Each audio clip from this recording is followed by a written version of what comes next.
리차드 포스터라고 하는 그 유명한 이 시대의 영성가가 있습니다. 그분이 쓴 책 가운데 아주 고전적으로 널리 알려진 것이 Celebration of Discipline, 우리말로는 그 영적 훈련과 성장이라고 하는 제목으로 번역이 됐습니다.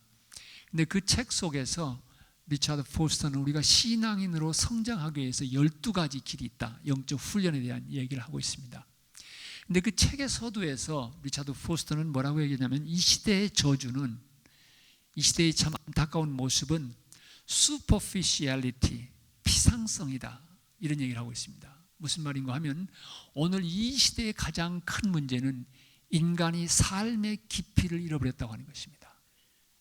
삶의 깊이를 잃어버린 인간들에게 나타난 증세가 뭐냐면은 instant satisfaction, 즉각적인 만족을 원하는 것입니다. 이것이 오늘 이 시대의 인간들이 지니고 있는 하나의 영적인 병의 증상이라고 그는 말하고 있습니다. 대단히 정확한 지적이라고 생각을 합니다. 삶의 깊이에 대한 생각도 관심도 이를 추구하는 노력도 점차 이루어져 가고 있습니다. Instant satisfaction 이란 말은, 즉각적인 만족을 추구한다는 말은, 다른 말로 말하면 오늘 이 시대의 사람들은 점점 참는 힘을 잃어가고 있습니다. 여러분, 이것은 어떻게 보면 편리한 과학기술 문명이 가져다주는 하나의 부작용일 수도 있습니다. 우리가 오늘 이 시대의 편리한 과학 문명, 이 기술 시대에 익숙하다가 보니까 조금도 불편함을 못 참는 시대가 됐습니다. 여러분, 옛날 텔레비전이 처음 나왔을 때 우리 부모님이 야, 텔레비전 켜라 그러면 가서 이렇게 돌리지요. 그러면 화면이 금방 나왔습니까? 아니에요. 뚜 하고 한참 있다 반짝반짝하고 그러다가 나왔거든요. 그래도 야, 그 답답하다 집어쳐라는 사람 아무도 없었어요. 근데 요즘은 어떻습니까? 도저히 못 견딥니다. 예? 도저히 못 견뎌요. 그리고 광고하면 광고 때도 채널을 막 돌리잖아요. 예? 이런 그 참는 힘을 잃어간다고 하는 것이 깊이를 잃어가는 인간의 또 하나의 모습이라고 볼 수가 있습니다. 근데 이것이, 그러니까 그 컴퓨터도 처음에 나왔을 때는 그렇게 빠르지 않았습니다. 근데 요즘은 점점 더 빨라지. 조금만 느리면 견디지 못하는 시대가 되어가고 있기 때문입니다. 근데 이런 것이 어디에도 관계되냐면요, 우리의 일상적인 삶 속에서도 반영이 되고 있습니다. 옛날 같으면 아무런 문제도 아닌 거로 느껴지는 문제들이 오늘 부부 사이에 어려운 문제를 가지고 가정에 어려움을 가져다 올 때가 많습니다. 참는 힘을 잃어버렸기 때문입니다. 저희 형님이 좋아하시던 게다, 형님 테이블 앞에 늘 써놨던 얘기가 있는데, 인내는 쓰다, 그러나 그 열매는 달다. 근데 쓴 인내를 견뎌낼 수 있는 힘을 잃어가고 있다고 하는 것, 이것이 오늘 이 시대의 깊이를 잃어버린 인간의 한 모습이기도 한 것입니다. 조그마한 어려움도 견디지 못하고 조그마한 어려움도 참아낼 수 있는 그런 힘을 잃어가는 시대, 이것이 오늘 우리 시대가 직면한 살아가는 삶의 모습이 아닌가 생각을 해보게 됩니다. 그 한옥 목사님이 쓰신 책 속에서 그런 얘기가 나옵니다. 그 일본의 그 마시스타 그룹에서 그 신입사원을 모집했는데, 유명한 일본의 인류 공과대학을 우수한 성적으로 졸업한 젊은이가 입사 시험에 응시를 했습니다. 근데 그 시험 결과가 발표됐는데 불행하게도 이 젊은이가 불합격이 됐습니다. 이 너무도 안타깝고 그 절망이 된 이 젊은이가 그냥 자살하고 말았습니다. 근데 며칠 후에 입사 시험의 결과를 다시 재점검하는 과정에서 그 학생이 수석 합격한 학생이라는 게 발견됐습니다. 그러니까 많은 사람들이 너무너무 안타까운 거예요. 그 훌륭한 젊은이가, 수석으로 합격한 젊은이가 우리 회사에 들어왔다면 얼마나 큰 일을 할 수 있었을까. 근데 마스시다 그분은 그런 얘기를 했다는 것입니다.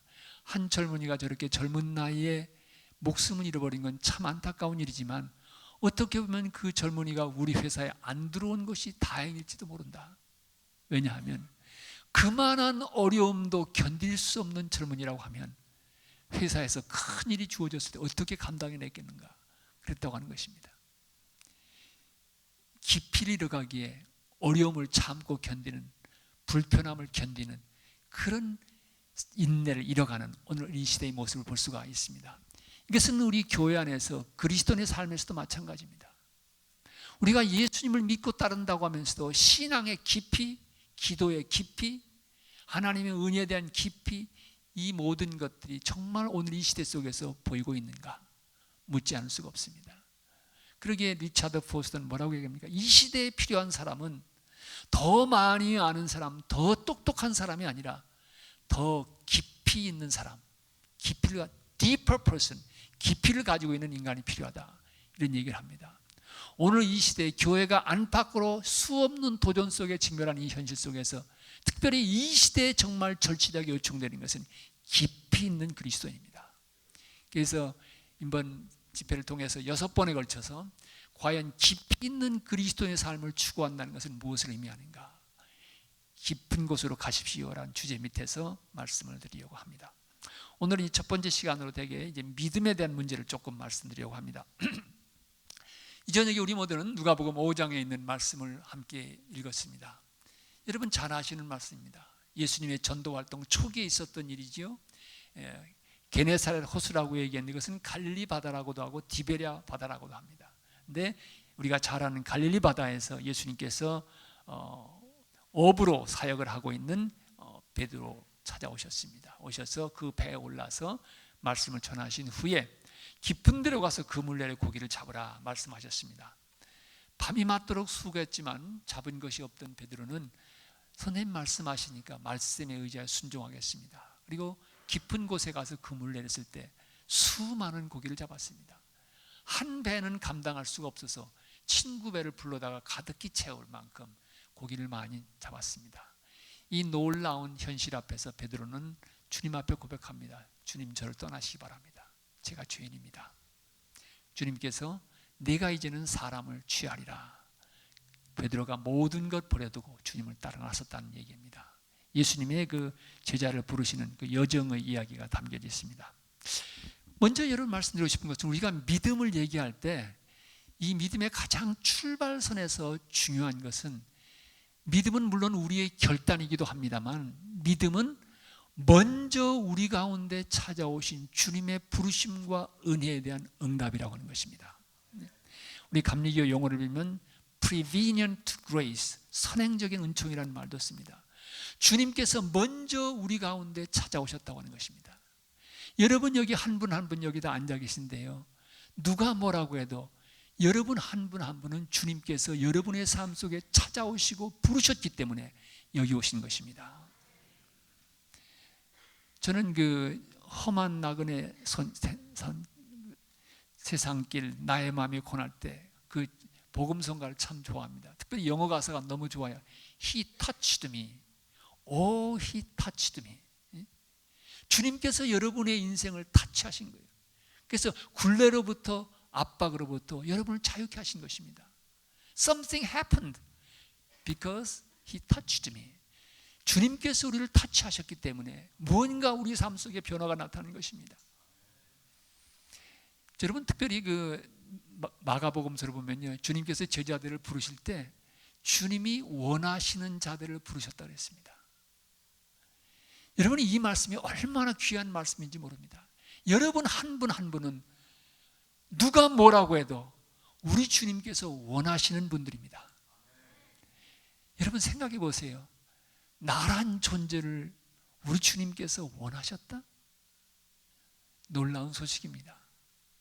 주님이 우리의 연약함과 부족함을 다 아십니다.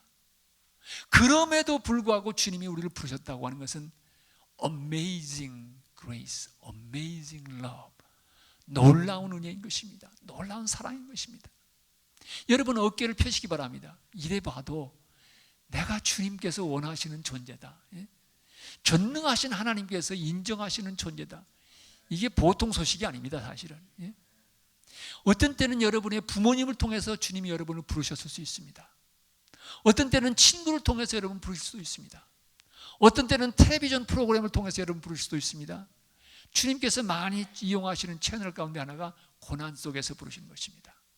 이런 여러 가지 경로를 통해서 우리 주님께서 여러분을 타치하셨기 때문에, 여러분을 부르셨기 때문에 우리는 믿음으로 응답하고 여기 나오는 것입니다. 그렇기 때문에 믿는다고 하는 것은 사실은 accept 한다는 말입니다. 받아들인다고 하는 말입니다. 그래서 요한복음 1장에서 보면 그 이름을 믿는 자, 그를 영접하는 사람은, 받아들이는 사람은, 여러분은 하나님의 부르심과 은혜에 응답한 사람들입니다. 받아들이신 분들입니다.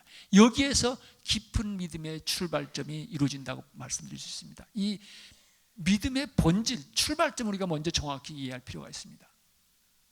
여러분, 주님이 우리를 받아주신다고 하는 얘기는 뭘 말합니까? 우리는 모두가 다 하나님 앞에서 불완전한 인생들입니다.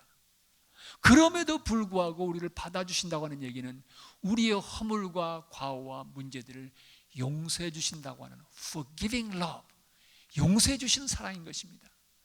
용서란 말처럼 좋은 말이 없습니다. 왜냐하면 용서는 우리에게 second chance, 또 한 번의 기회로 주어지기 때문인 것입니다. 한 번 잘못한 거로 끝난다고 하면 우리는 희망이 없는 사람들입니다. 제가 레위기를 읽으면서 참 깨달은 적이 있습니다. 여러분, 레위기라는 책이 되게 성경에서 제일 지루한 책이지요. 예? 무슨 놈의 제사가 그렇게 많은지 말이에요. 뭐 번제, 뭐 속건제, 뭐 이래가지고 또 뭐 각을 뜨는 게 왜 이렇게 많아요? 예? 그래서 새 성경 읽기를 결심하면 대개 레위기에 와서 스탑될 때가 많이 있습니다. 근데 제가 뭐 영적으로 깊어서 레위기를 받다 은혜 받은 게 아니고, 이 레위기를 읽어나가면서 제가 깨달은 것 가운데 하나는 하나님이 이스라엘 백성과 언약을 맺으시면서 거기에 레위기에 어떤 규정들을 두셨느냐, 너희들이 넘어지거든, 너희들이 죄를 지으면 이렇게 재물을 가지고 나와서 다시 시작하자 말씀하신 거거든요. 그 깨달음이 왔을 때 주님께서 우리의 연약함도 아시고 넘어질 것도 아셨구나, 그리고 새롭게 시작할 수 있는 second chance, third chance, 길을, 재물을 가지고 오늘 통해 열어주셨구나.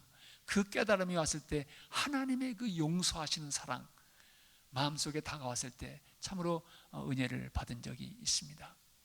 여러분, 용서한다는 은혜가 그렇게 실감이 안 나는 이유는요, 내가 하나님 앞에서 얼마나 부족한 인생인지를 깊이 있게 보지 못했기 때문입니다.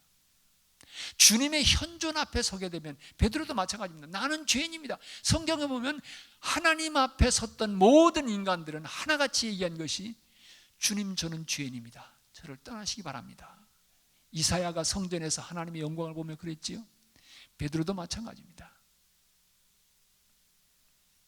용서란 말처럼 귀한 말이 없다는 말씀드리면서 조금 부끄러운 얘기를 드리려고 합니다.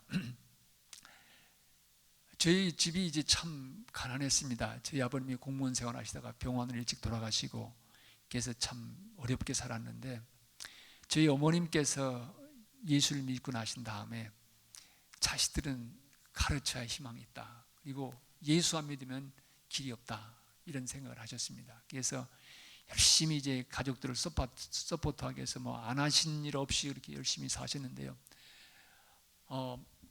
이 청소년기에 이제 저는 고등학교 졸업장이 없습니다. 고등학교 1학년 때 그냥 자퇴했습니다. 그리고 검정고시를 봐서 이제 대학에 가는 길을 열었는데요.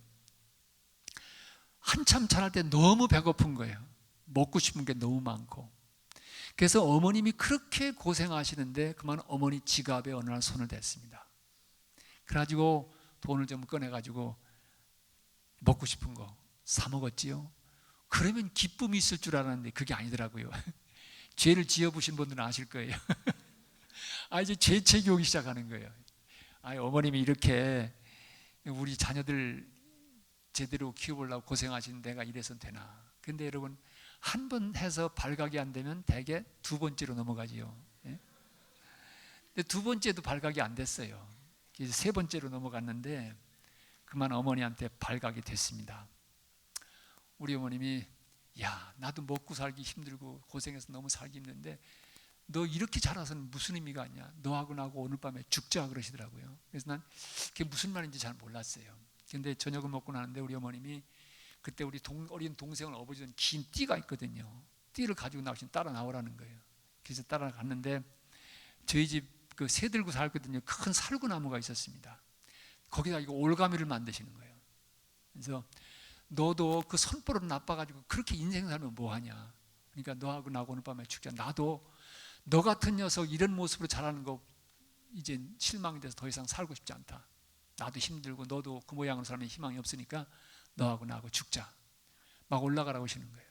어머니 용서해 주세요. 잘못했어요. 여간에서 어머님이 안 돌이키시더라고요. 그래서 올라가라. 너 먼저 올라가는 거 보고 나도 올라간다 그러면서 계속 말씀하시는 거예요. 그 절박한 심정에서 어머니 정말 잘못했어요. 한 번만 용서해 주세요. 빌고 빌다가 보니까 어머님이 영진아 용서한다. 다시는 이런 일 있으면 안 된다. 그때 제가 용서란 말이 그렇게 좋은 말인 줄 깨달았습니다. 예? 어머니 지갑에 손을 대면서 왜 가책이 없겠습니까? 어머니가 큰 소리에 영진아라고 불러도 들켰나? 그런 죄책감이 늘 있었거든요. 근데 그 죄책감을 하나로 쏟아 부을 수 있는 것이 뭡니까?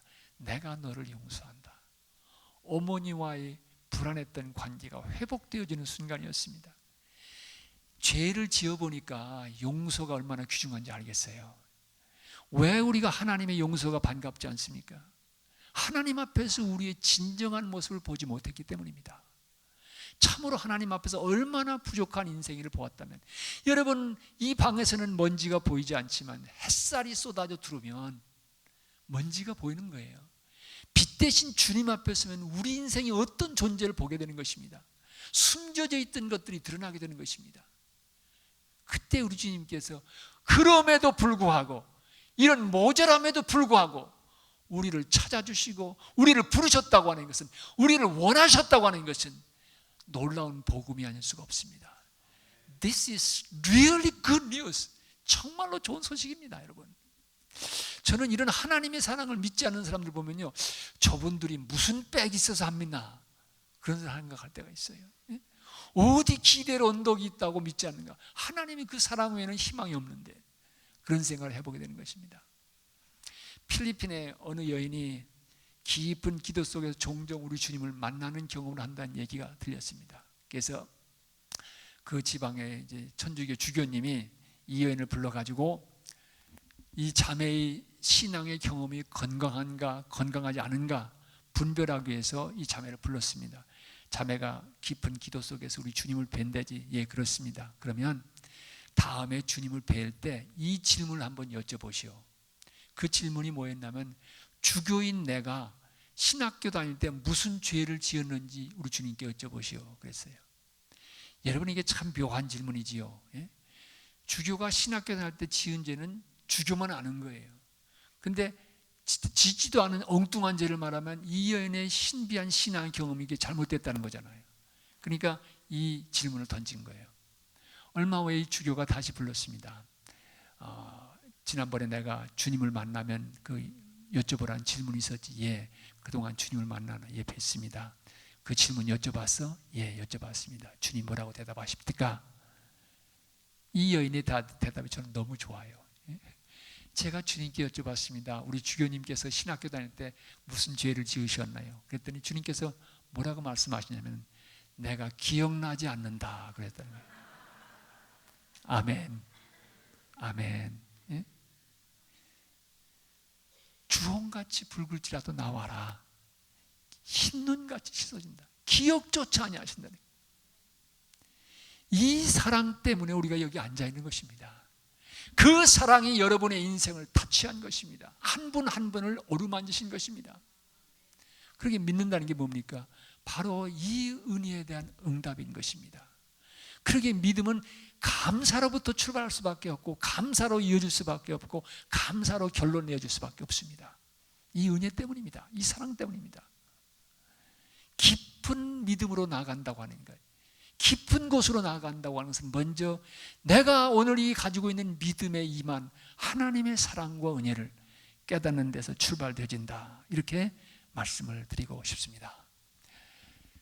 두 번째로 말씀드리고 싶은 건요, 더 깊은 믿음을 향해 나간다고 할 때 우리의 믿음이 예수님에 관해서 알고 있는 지식에서 살아계신 예수님과의 관계로 옮겨져야 됩니다. Faith as knowledge, 지식으로서의 믿음이 대단히 중요합니다. 왜냐하면 이 지식이 없으면 무엇이 건강하고 바른 믿음인지 분별할 수 없기 때문입니다. 그렇기 때문에 안다고 하는 것이 대단히 중요합니다. 그렇지만 우리의 주님께 대한 믿음은 안다는 것에만 머물러서는 한계가 있습니다. 여러분, 안다는 것에 머물면 우리의 믿음은 예수님에 관한 지식의 집합, 지식의 모험에 불과할 뿐입니다. 그런데 이 모든 예수님에 관한 지식의 주인공 되시는 분은 2000여 년 전 갈릴리 언덕을 걸으시고 말씀하셨던 그 주님, 돌아가신 주님으로 끝난 게 아닙니다. 우리 주님이 부활하신 다음에 다시 돌아가셨다는 소식이 없습니다. 그 말은 우리 주님은 지금도 살아계시다는 말입니다. 우리는 살아계신 주님을 믿습니다. 그렇기 때문에 주님을 안다, 주님을 믿는다고 하는 것은 주님에 관한, 예수님에 관한 지식을 갖는다는 차원을 넘어서서 살아계신, 지금도 살아계신 이 주님과의 관계, 이 주님과의 교제를 의미하는 것입니다. 그래서 faith as knowledge, 지식으로서의 믿음은 faith as relationship, 관계로서의 믿음으로 자라가는 것이 필요합니다. 우리의 믿음이 지식에만 머물 때 나타나는 두 가지 현상이 있는데, 하나는요, 기도의 중요성을 별로 모르는 거예요. 왜냐하면 신앙이 지식의 영역에 머물러 있으니까. 그리고 그럴수록 또한 믿음 때문에 오는 삶의 변화의 모습이 여간에서 나타나지 않습니다. 그래서 안다고 하는 것, 지식으로 신앙이 아주 중요하지만 거기에서 더 깊은 믿음의 세계로 나가려고 하면 그 믿음은 지식에서 관계의 믿음으로 옮겨져야 합니다. 사실 성경에서 특별히 그 히브리인들에게서 안다고 하는 말은 그 야다라고 하는 히브리 말인데요, 이 말은 단순히 머리로 안다고 하는 개념적인 이해를 말하는 게 아닙니다. 그것은 헬라적인 전통입니다. 히브리 사람들에게서 안다고 하는 것은, 성경에서 안다고 하는 것은 아주 intimate relationship, 아주 친숙한 깊은 관계 속에서의 알을 말합니다. 다른 말로 말하면 그 안다고 하는 말은 경험적인 지식을 말한다는 말입니다. 여러분, 그 성경의 대표적인 얘기가 뭐냐면은 아담과 하와와의 그 관계를 우리 성경을 보면 Adam knew Eve, 영어 성경 그렇게 번역했어요. 아담이 하와를 알아서 자식을 낳았다. 우리말 성경은 그걸 아주 좀 더 솔직하게 표현해가지고 아담이 하와와 동침해서 이렇게 표현했습니다. 그러니까 안다고 하는 것은 동침했다는 의미를 갈 정도로 친숙한 관계 속에서의 알을 말하는 것입니다. 그렇게 하나님을 안다고 하는 것도, 하나님에 대한 개념적인 이해를 갖는 것도 중요하지만 거기에서 한 걸음 더 나아가서 관계로서의 암, 살아계신 하나님과의 교제로서의 암, 이 믿음이 중요한 것입니다. 저는 어려서부터 교회를 다녔습니다. 그래서 특별히 제가 잘했던 게 성경 암송이었습니다. 그래서 성경 암송대 하면 상을 참 많이 받았습니다. 한때는 마태복음 1장 낳고 있죠. 그 장부터 시작해서 마태복음 5장의 8복까지도 외웠습니다. 그래서 마태복음 1장에 나타난 모든 이름들을 아주 달통해서 외운 적도 있습니다. 물론 그 대회에서 1등을 했지요. 이렇게 쭉 어려서 주일학교 생활을 쭉 했지만 제 신앙에 어떤 획기적인 전환이 왔던 한 포인트가 있습니다. 저희 고향교회 목사님께서 하루는 청년주일 설교를 하시는데 이런 얘기를 하셨습니다. 그 영국의 어느 극작가의 말을 인용해서 행동을 심어라 습관을 거둘 것이요, 습관을 심어라 성품을 거둘 것이요, 성품을 심어라 운명을 거두리라. 무슨 말씀인가 하면 어떤 선한 행동을 계속하게 되면 거기서 선한 습관이 형성되지요. 그러면 그 선한 습관은 그 사람의 인격 형성에 영향을 주는 것입니다. 사람의 인격이 바로 형성되면 운명이 바뀔 수가 있습니다. 삶이 달라질 수 있습니다. 그러면서 그 목사님께서 저희 청년에게 도전하신 것입니다. 젊은이 여러분, 하루에 이 두 가지 행동을 꼭 심으십시오. 6개월만 한번 트라이 해보십시오. 여러분의 인생이 바뀔 것입니다. 그러면서 두 가지 행동을 매일 심으라고 추천해 주셨는데 그게 뭐냐면은 하루에 한 번씩 하나님 앞에 무릎 꿇고 기도하십시오. 하루에 한 번씩 말씀을 붙들고 읽으십시오. 여러분 6개월만 한번 시험해 보시기 바랍니다. 그리고 여러분의 인생이 변하지 않으면 나한테 오십시오. 이런 정도로 도전하셨어요. 제가 그 설교의 은혜를 받았습니다. 그렇다, 한번 나도 이 두 가지 행동을 심어보자. 그래서 하루에 한 번씩 기도하고 성경 읽기를 시작했습니다. 출애굽기에 왔을 때입니다. 이스라엘 백성들이 홍해바다를 건너는 장면을 읽게 되었습니다. 여러분, 이 장면 읽을 때 내 마음속에 탁 떠오르는 인물이 있었는데 그 사람은 누구인가 하니 찰턴 헤스턴, 영화 10개에서 그 모세 주연한 사람 있잖아요. 얼마나 멋있게 그 사람 연기합니까? 홍해바다 쫙 가라앉으냐. 그래서 이제 그 장면을 연상하면서 부분을 읽는데요, 문득 제 가슴속에 주어진 질문이 있습니다. 이스라엘 백성들이 홍해 바다를 육지와 같이 건넜다? 이거는 하나님께서 그 민족의 역사 속에 개입하신 건데, 인간의 힘으로는 이루어질 수 있는 일이 아닌데, 하나님이 개입하셨기에 그들은 홍해 바다를 건널 수가 있었는데, 홍해 바다를 가르신 하나님이 영원하신 하나님이시라면 그 하나님은 지금도 살아계실 텐데, 나와 그 하나님은 무슨 관계가 있는가? 바로 그 질문이었습니다. 그때 제 가슴속에 떠오른 것은, 내가 지금 홍해 바다를 가르신 그 하나님 앞에 무릎 꿇고 있구나 라는 깨달음이었습니다. 그 순간 제 가슴속에 하나님의 존재에 대한 경외감이 밀려오면서 생각이 새로워졌던 그런 기억이 있습니다. 어쩌면 그 순간은 지식으로서의 신앙이 살아계신 하나님과의 관계의 신앙으로 변화되는 순간이었다고 생각이 되어집니다. 여러분, 홍해 바다를 가르신, 구약에서 그 일을 행하신 하나님이 우리의 하나님이고 그 하나님이 지금도 살아계십니다. 여러분, 그 하나님과 어떤 관계 속에 계십니까? 그 하나님은 예수 그리스도를 통해서 우리를 찾아오셨고 오늘도 만나주시고 성령을 통해서 우리의 삶에 간섭하고 도와주십니다. 그러기에 우리는 이 저녁에도 그 영원하신 하나님 앞에 앉아있는 것입니다. 그 하나님 앞에 우리가 귀를 기울이고 있는 것입니다. 여러분, 기대를 가지시기 바랍니다. 여시고, 주님 감사합니다. 나같이 부족한 인생도 어루만져서 불러주셔서 여기 이렇게 주님 앞에 설 수 있고 하나님을 아버지로 부를 수 있다는 것, 이 특권 주신 것 감사합니다. 여러분, 이런 고백으로 살아가시길 바랍니다. 믿음은 지식에서 살아계신 하나님과의 관계로 옮겨져야 합니다. 한 가지 또 말씀드리고 싶은 것이 있습니다. 여러분, 결국 깊이 있는 믿음이라고 하는 것은 어디서 결정되어집니까? 그것은 순종에서 결정되어집니다. 오늘 이 본문 속에 보면 베드로가, 예수님께서 베드로를 먼저 찾아오셨지요. 찾아오셔가지고 베드로의 배를 빌려서 말씀하시고, 그 다음에 베드로에게 주시는 말씀이 있습니다. 첫 번째 부르신 건, 말씀하신 건 뭐냐면, 깊은 데 가서 그물 내려 고기를 잡으라. 여러분, 베드로가 사실은 예수님 앞에, 예수님의 이 말씀 앞에 변명할 수 있는 아주 합리적인 대답들이 있었습니다. 사실은 예를 들면은, 주님, 하나님 나라에 대해서 말씀하시면 제가 듣겠지만 고기 잡는 거에 대해서는 제가 전문가입니다. 제가 일생 여기서 어부로 살아왔는데 어디에 고기가 있는지 그 정도는 압니다. 그런데 밤새 수고했는데요, 아닙니다. 그리고 예수님의 말씀을 이렇게 부인할 수도 있었을 거예요. 또 한 가지는요, 주님,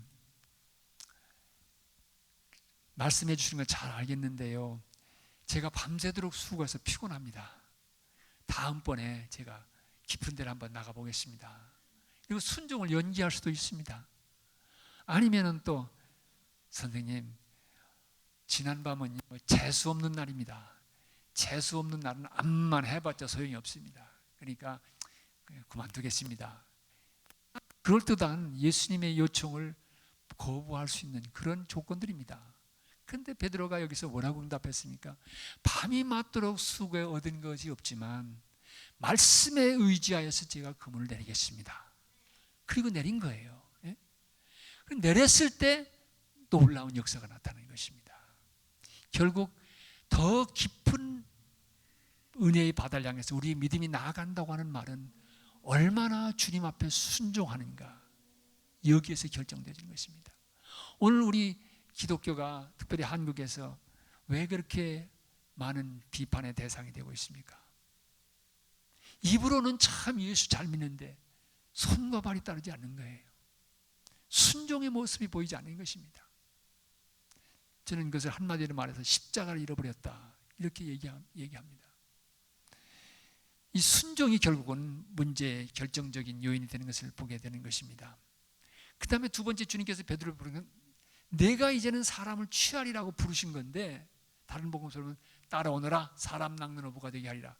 베드로가 모든 것 버려두고 주님을 따랐다고 했습니다. 여러분, 굉장히 위험 부담이 많은 결정입니다. 예? 당장 자기 잡 그만뒀잖아요. 예? 내일을 보장할 수 없는 거예요. 불확실한 미래가 보이지만 그러나 주님이 부르셨기 때문에 순종하며 따라간 것입니다.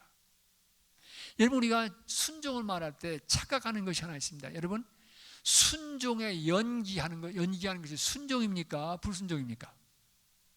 예? 에이, 주님 부르시지만 지금은 아닌 것 같습니다. 제가 이 다음에 은퇴한 다음에 제가 해보겠습니다. 우리 애들 다 키운 다음에 해보겠습니다. 우리는 순종을 여러 가지 이유를 들어서 연기하면서 불순종하는 게 아니라고 착각할 때가 있어요. 순종의 연기도 불순종입니다. 제가 아는 의사 선생님 한 분이 계신데요, 방사선과 잘 알려주신 선생님입니다. 근데 이분이 이제 그 선교에 눈이 띄어가지고 정말 가슴에 불이 붙은 거예요. 그래서 주님, 정말 제가 선교에 헌신하고 싶은데요, 이 바쁜 의사 생활 은퇴하면 그때는 전적으로 선교 헌신하겠습니다. 그랬더니 주님께서 그분에게 주신 말씀이 Why not now? 왜 이제는 안 되냐? 그러시더라는 거예요. 그래서 주님 알았습니다. 그래서 그때부터 휴가를 다 모아가지고 휴가 때는 다 이제 뭐 케냐도 가고 인도네시아도 가고 단기 선교를 해서 썼던 어느 장로님의 이야기를 기억합니다. Why not now? 왜 지금은 안 됩니까? 우리는 여러 가지 이유를 댈 수가 있습니다. 그렇지만 순종의 연기도 불순종입니다, 사실은. 또 어떤 경우는 우리의 순종이 너무 한계를 가지고 있습니다. 내가 이해되는 한, 그런 정도에서 순종한다고 하는 것입니다. 에이, 그건 아니야. 그럴 리가 없어. 그러면서 어떤 때는 주님의 부르심을 우리가 외면할 때가 있습니다. 그런데 그거는 다른 말로 말하면 순종을 자기가 선택하는 것입니다. 영어로 말하면 selective obedience. 골라서 순종하는 거예요. 내 마음에 들고 내 상황에 맞는다면 순종하고, 이건 아니야 그러면 순종 안 하는 거예요. 순종을 골라서 하는 것도 사실은 여러분 순종입니까? 불순종입니까? 예? 여러분 상당히 도전적인 말씀일지 모르겠습니다만 이것도 불순종입니다. 여러분, 아브라함의 얘기가 대표적인 예입니다. 자식을 주셨습니다. 이삭이라는 값진 아들을 주셨어요. 그런데 어느 날 갑자기 이삭을 바치라는 거예요. 이건 우리 생각으로는 이해가 될 수가 없죠. 하나님의 은혜의 일관성에서 따져보다 주실 때는 언제 또 바치라는 건 뭡니까? 얼마든지 따질 수 있는 명분이 있지요. 그런데 보면 그 성경을 보면요, 그 말씀을 듣고 아브라함이 순종을 지체하지 않고 그 다음날 아침에 일찍 떠났다고 했습니다. 일찍 떠났어요. 그리고 그래서 하나님이 참 묘하세요. 그 모리아산가 사흘길을 갔다 그러거든요. 여러분, 사흘길을 가는 거 얼마나 많이 고민하고 생각했겠습니까? 욱하는데 금방 할 수 있었겠지만 사흘길을 가면서도 아브라함의 순종의 마음은 변하지 않았다고 하는 것입니다. 이게 보통 일이 아닙니다. 이거 내가 잘못 들은 게 아닐까? 주실 때는 언제 또 바치라고 하죠. 이건 아닐 거야. 여러 가지 고민이 있었겠지만 아브라함은 끝까지 간 거예요. 예? 그렇기 때문에 아브라함의 순종은 가장 위대한 믿음의 모습을 우리 가운데 남아있는 것 아닙니까? 그래서 오늘 우리 시대를 살아가면서도 우리의 순종이 너무 제한됐을 때가 있습니다. 주님이 우리를 부르실 때 정말 그것이 주님의 부르심이라면 우리의 모든 상황과 사정을 아심에도 불구하고 부르신다면 그것이 대단히 불확실하고 모험스러운 길이지만 순종해 나가면 다칠 것 같은 것이 열려지는 걸 보게 됩니다. 그 때문에 정말로 진실로 순종할 때 그때 기적을 볼 수가 있습니다. 하나님이 열어주신, 그는 인간으로서는 불가능하지만 하나님이 열어주시는 미래가 열리기 때문인 것입니다. 그러기에 여러분, 이스라엘 백성들이 모세가 세상을 떠난 후에 요단강을 건너는 장면이 여호수아에 나옵니다. 근데 하나님이 건너라고 할 때가 하필 요단강에 물이 많았을 때입니다. 그리고 갈라졌기 때문에 건너간 게 아닙니다. 제사장들이 궤를 쥐고 그 법궤를 쥐고 요단강에 발을 디뎠을 때 갈라진 것입니다. 갈라진 다음에 건너간다 기다린 게 아니에요. 순종하고 디뎠을 때 갈라지는 기적을 보게 된 것입니다. 그런데 하나님께서 우리에게 주신 기적은요, 대개 정말 어려운 상황 속에서 이것이 정말 주님이 원하신 길이라고 생각되면, 주님이 원하신 길이라고 믿으면, 믿고 순종하게 되면 그때 닫혀질 것 같고 안 될 것 같은데 another way, 또 다른 길이 열려지는 걸 보게 되는 것입니다. 그렇기 때문에 순종해서 손해보는 건 없습니다. 사실은. 네? 주님께서 왜 그걸 모르시겠습니까?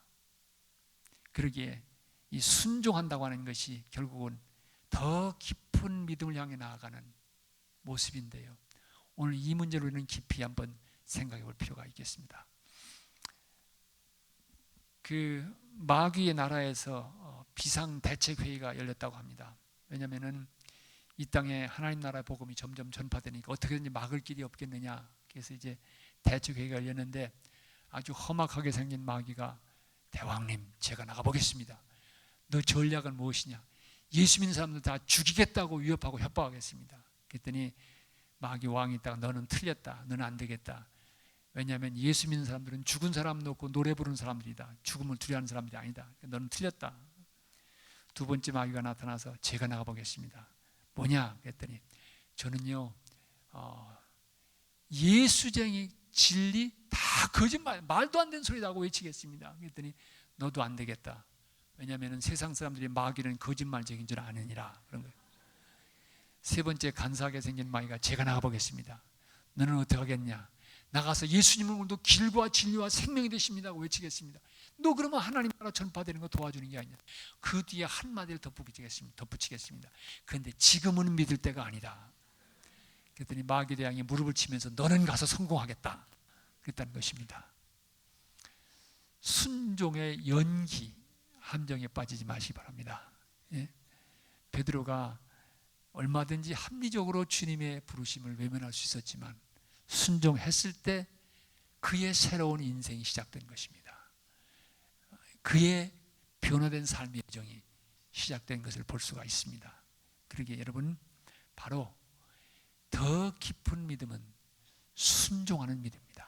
주님 말씀 앞에 붙들고 나가는 길입니다. 이제 주일날 교회를 문제 때도 말씀드리겠습니다만은 교회도 정말 건강하게 나가려면 내 생각이 어떤가 보다도 더 중요한 것이 주님의 뜻이 어떤가입니다. 내 비전보다도 더 중요한 것은 주님의 비전입니다. 바로 이렇게 나갈 때 교회도 역시 새로운 미래를 향해 나갈 수가 있는 것입니다. 여러분, 이 믿음이라고 하는 것은 단순한 지식이나 단순한 어떤 그 개념이 아니라 우리의 인생과 교회와 역사를 바꾸는 능력입니다. 복음 안에는, 믿음 안에는 이 능력이 담겨져 있습니다. 죄송합니다만 저희 가정 얘기를 좀 말씀드리겠습니다. 저희 아버님께서 공무원 생활 하시다가 병원 일찍 돌아가신 다음에 이제 그 어머님이 고생을 많이 하셨는데 어머님이 먼저 예수를 믿으셔가지고 저희 집안은 다 이제 예수를 믿게 됐습니다. 그래서 어머님이 돌아가셨을 때 저희 가족들이 모여서 기도회를 보면서 그런 얘기했습니다.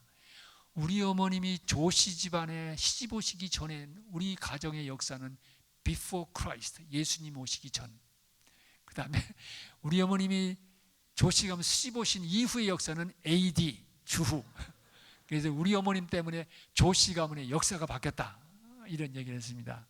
근데 어머님이 이제 공부를 많이 못 하셨습니다. 초등학교밖에 이제 못 나오셨는데 예수를 믿으면서 두 가지를 깨달으신 게 있어요. 하나는 자식은 가르쳐야 미래가 있다.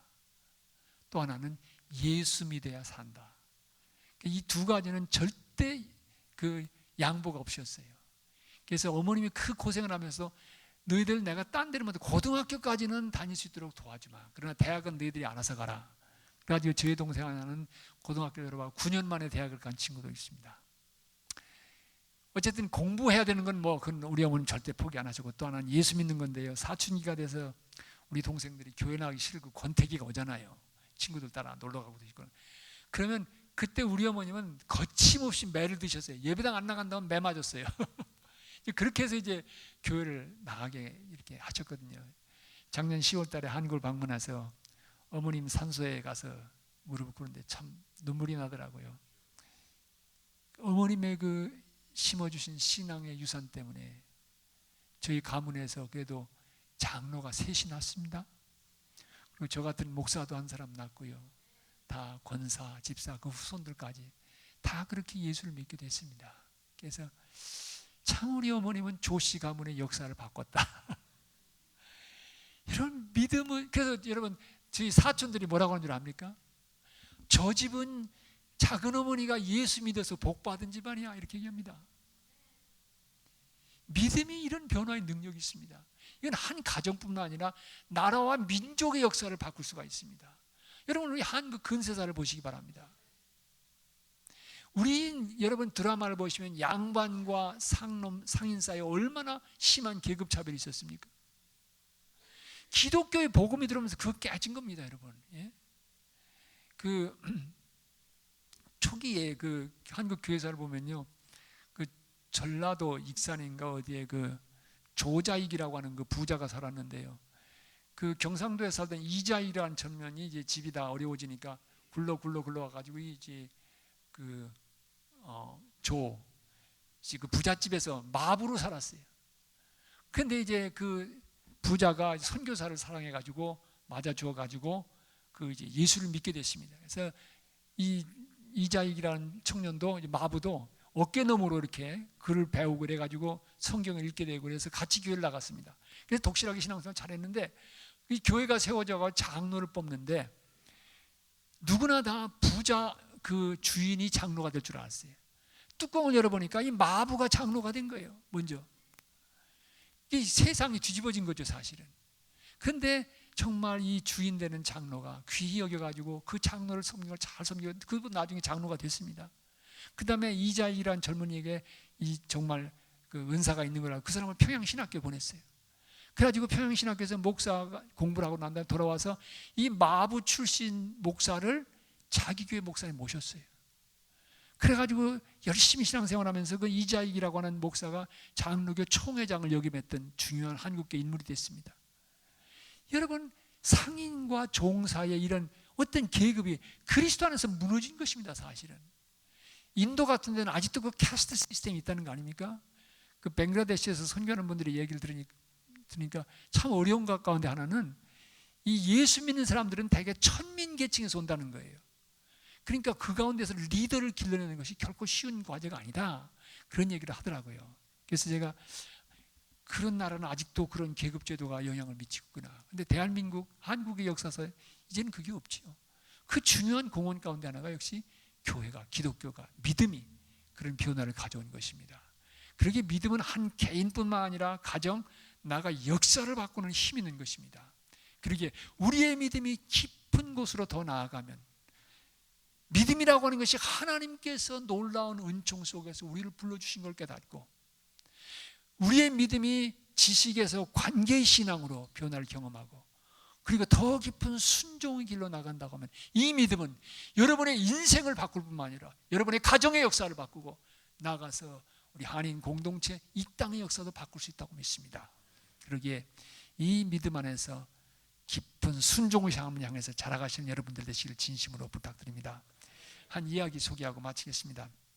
이제는 세상을 오래전에 세상을 떠났습니다만은 빙점이라고 하는 소설을 써서 유명해진 미우라 아야코라고 하는 분이 있지요. 그분의 책 속에 기도해 보시지 않을래요? 라는 책이 있습니다. 그런데 그 책 속에서 나오는 얘기입니다.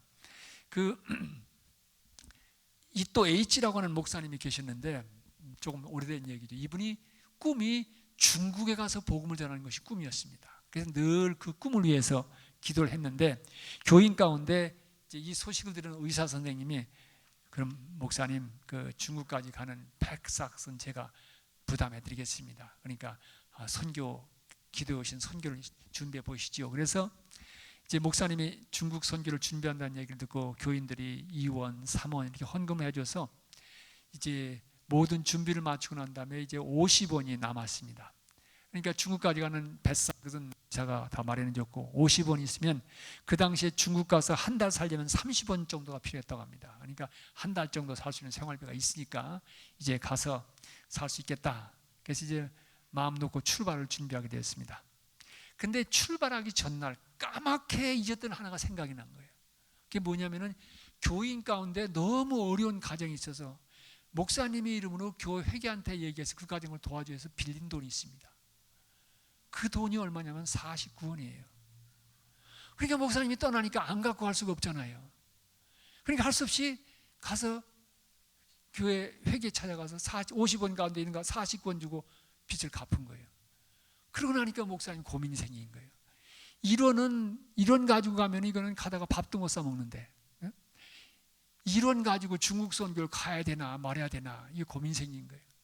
교인들한테는 다 중국 선교가 내일 이제 몇 시 기차 타고 떠난다고 다 이렇게 해놨는데 여기서 바꿀 수도 없고 교회 회계한테 가서 다시 꿔달라 그럴까? 40권 있으니까 그 생각 들고, 아니면 동생한테 전화를 해볼까?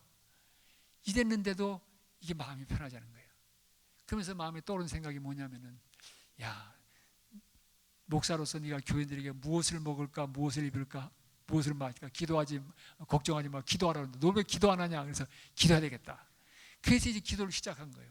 시작하면서, 주님, 내일 이 선교 떠나는 교인들 다 나오는데 이제 와서 못 간다면 이게 목사 체면 이게 뭐가 말이에요? 어떻게 됩니까? 주님 좀 어떻게 해결해 주시기 바랍니다. 근데 기도하는데 이 힘이 안 실기는 거예요. 가만히 보니까 목사 체면 때문에 주님 도와달라고 기도하는 거예요. 이게 정말 하나님의 뜻인지 아닌지 그걸 놓고 기도하기보다는, 근데 이제 와서 선교행 가면 어떡합니까? 좀 도와주세요. 그러면서 이제 목사 체면 놓고 기도한 거예요. 이게 아니다. 그런 깨달음이 오니까 기도에 힘이 실리기 시작했어요. 주님, 이론 가지고도 중국 선교 가는 것이 주님의 뜻이라면 가겠습니다. 그러나 이 길이 주님이 원하시지 않는 길이라면 막아주시기 바랍니다. 갑자기 어머님이 편찮으시다든 무슨 일이 생기든지 해서 주님 막아주시기 바랍니다. 그런 기도하는 게 힘이 생기는 거예요. 그래서 그것은 기도하고 잤는데 아침이라서 내가 몸이 아픈 데 없나 보니까 아무 아픈 데도 없어요. 또 어머니한테서 무슨 소식이 있나 보니까 아무 소식도 없어요.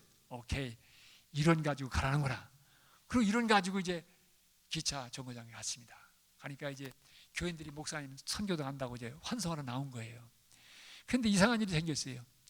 교인들이 목사님 지난번에 못 드렸는데요, 선교 때 보태 쓰세요. 그러면서 봉투 하나씩을 주기 시작한 거예요. 목사님 생각에는 자기 선교비 도와줄 수 있으면 다 이미 헌금했다고 생각했는데 전혀 의외의 교인들이 봉투를 주기 시작한 것입니다. 그래서 이제 교인들하고 인사하고, 그리고서 이제 기차에 올라타서 그 봉투를 열어봤더니 그 봉투에 교인들이 주는 헌금이 전부 30원이었습니다. 30원. 그래서 참 감사하다. 한 달을 살 수 있겠다. 그리고 이제 떠났습니다. 기차가 시모노세키에 도착해서 거기서 또 아는 사람이 나와서 목사님 선교 잘 다녀오시라면서 봉투를 줬는데 나중에 열어보니까 15원이에요. 그래서 이제 다시 그 큐슈로 가가지고 배 타러 갔는데 마지막에 이제 배를 타기 전에 또 친구 두 사람이 나와서 전송하면서 또 봉투를 줬습니다. 그래서 배에 올라서 열어보니까 4원이에요. 4원. 그러니까 30원, 15원, 4원. 얼마입니까? 49원이에요. 49원. 저 같으면 그랬을 거다. 주님, 기왕이 채워줄 거 좀 넉넉히 채워주고 꼭 49원 줬다고 또 49원이 뭡니까? 그랬을 것 같은데, 여러분 여기서 주님의 뜻을 붙들고 순종하니까 49원 채워주시다. 그것도 중요하지만 여기서 더 중요한 건 뭐냐면, 이것이 주님의 뜻이라고 분별될 때 믿고 순종하니까 주님께서 열어주신다는 것입니다. 주님께서 책임져 주신다는 겁니다. 그렇기 때문에 그 목사님이 중국에 가서 선교할 때 왜 어려움이 없었겠습니까? 그러나 그 경험은 내가 여기 주님 뜻 불고 왔는데 주님이 여기서도 함께 길을 열어줄 것이다. 나는 그 믿음으로 선교할 수 있는 큰 동력이 주어진 것입니다. 이게 40권 정확히 채워주신 것도 귀하지만 그것보다 더 중요한 레슨은 주님의 뜻 붙들고 순종하니까 다친 것 같고 안 된 것 같은데 주님이 열어준 새로운 미래가 있구나. 이걸 보게 된 것입니다. 이 재미는요, 순종해 보면 압니다. 순종해 보면 주님께서 그때 이렇게 열어주셨구나, 이렇게 인도해 주셨구나. 그걸 보게, 그 당시는 안 볼지도 몰라요. 그렇지만 돌이켜서 보게 되면 주님께서 내가 그 말씀 붙들고 순종할 때 이렇게 열어주시고 이렇게 만나게 해주셨구나, 이런 걸 보게 되는 것입니다. 여러분, 깊은 믿음의 세계로 나가시기 바랍니다. 예? 이 믿음을 말할 때 내가 주님의 원하시는 바가 되었다. 내가 봐도 내 자신 신통치 않은 인간인데, 그런데도 주님은 그걸 다 아시면서도 나를 부르시고 내 인생을 타치해 주셔서 내가 하나님의 아들, 하나님의 딸로 살게 됐다고 하는 건 이 믿음의 출발점 하나님의 은혜에서 시작된 것을 기억하시면서 감사하시고요. 여러분이 하나님에 대한, 그리스도께 대한 지식에서 머리로 담겨지는 지식도 중요하지만 가슴으로 담겨지는 지식 중요합니다. 그래서 주님과의 관계로 더 깊이 나아가서 주님의 말씀이 임할 때 순종하시기 바랍니다. 순종하는 믿음, 이 더 깊은 믿음으로 나가시기를 진심으로 권고드리고 싶습니다. 이 시간 잠깐 우리 기도하실까요?